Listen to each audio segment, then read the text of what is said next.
Peddapalli parliament నియోజకవర్గ పరిధిలోని railway ప్రయాణికుల చిరకాల వాంఛలను నెరవేర్చాలని కోరుతూ పెద్దపల్లి ఎంపీ గడ్డం వంశీకృష్ణకు స్థానిక ప్రజలు ప్రయాణికుల తరపున railway divisional member Anumasa Srinivas జీన్స్ మెమోరాండం సమర్పించారు. పెద్దపల్లి పార్లమెంట్ సభ్యుడు శ్రీ గడ్డం వంశీకృష్ణ గారికి పెద్దపల్లి కాన్ఫరెన్స్ ప్రజల తరపున వారికి మా యొక్క ధన్యవాదములు.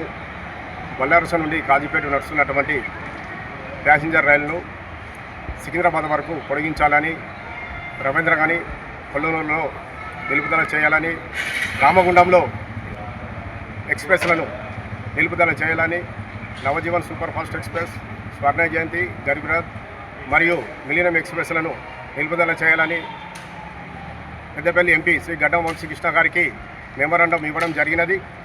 వారు సానుకూలంగా స్పందించి కేంద్ర రైల్వే శాఖ మంత్రికి లేఖ రాయడం జరిగినది. వారు ఈ రైళ్లను నిలుపుదలకు కృషి చేస్తున్నటువంటి పెద్దపల్లి ఎంపీ శ్రీ గడ్డం వంశీకృష్ణ గారికి మా యొక్క ధన్యవాదములు.